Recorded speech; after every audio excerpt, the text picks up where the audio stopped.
Give me that old time wisdom. Give me that old time wisdom. Give me that old time wisdom. It's good enough for me. Good morning, Quinn Chapel African Methodist Episcopal Church. Good morning. I am delighted once again to have the opportunity to bring some Black History Month reflections. But I am even more delighted that our church values its history, and no greater display than you just saw of us valuing our history. Thank you, pioneers. But you know, we have to use our history as a tool to continue to empower us. You know, a part of me wished that I had the time to talk about our many great historic achievements. We've been on these shores for almost 400 years, since 1619. However, I believe if we only recite the historical facts, that we run the risk of missing the fact that those facts were created and enabled by the essence of some things that has allowed us to survive. What are these things about which I speak? Well, this morning I want to offer 3 things for your consideration this Black History Month. First, wisdom. You see, our ancestors were blessed with wisdom. They understood that the fear of the Lord was the beginning of wisdom, and that wisdom was a principal thing, and therefore they should get wisdom. They understood this, and they understood that wisdom was more important than learning, more important than information.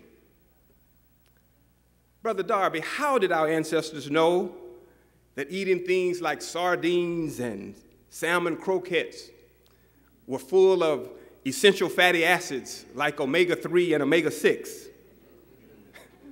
How did they know that giving us castor oil was a powerful anti-inflammatory that treats more than 24 ailments? How did they know?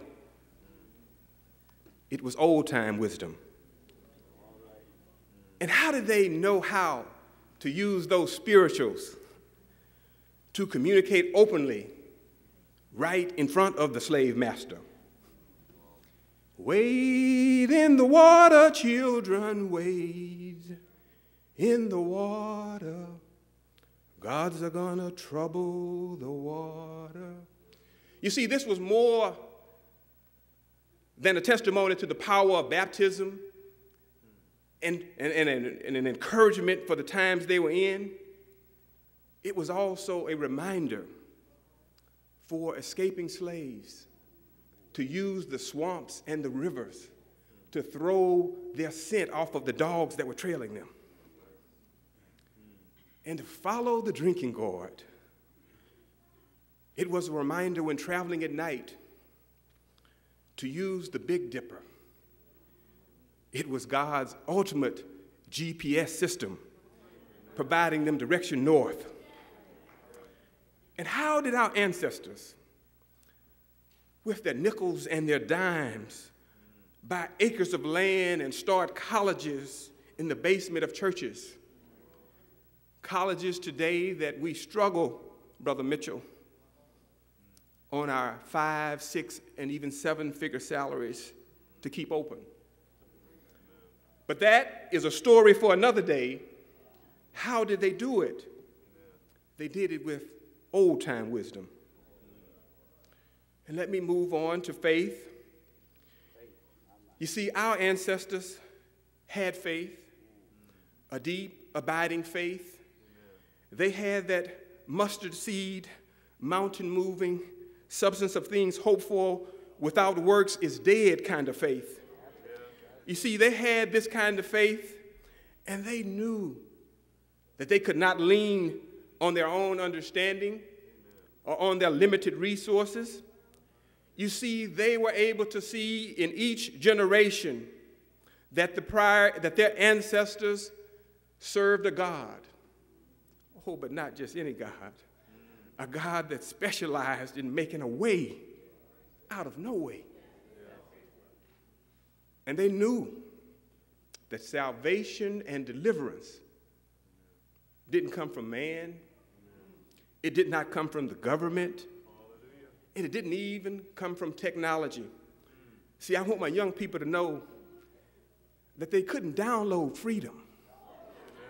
There was no app for freedom.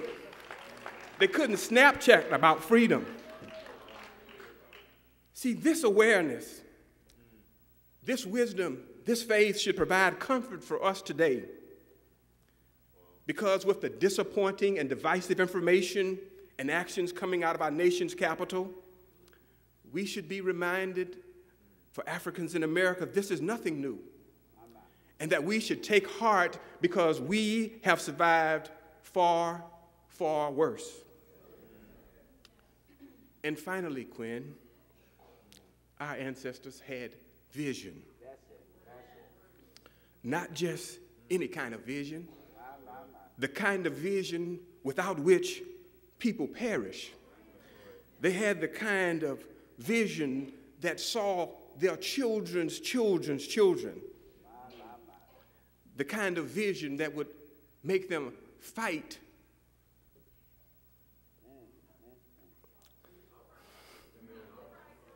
for rights they never got to enjoy,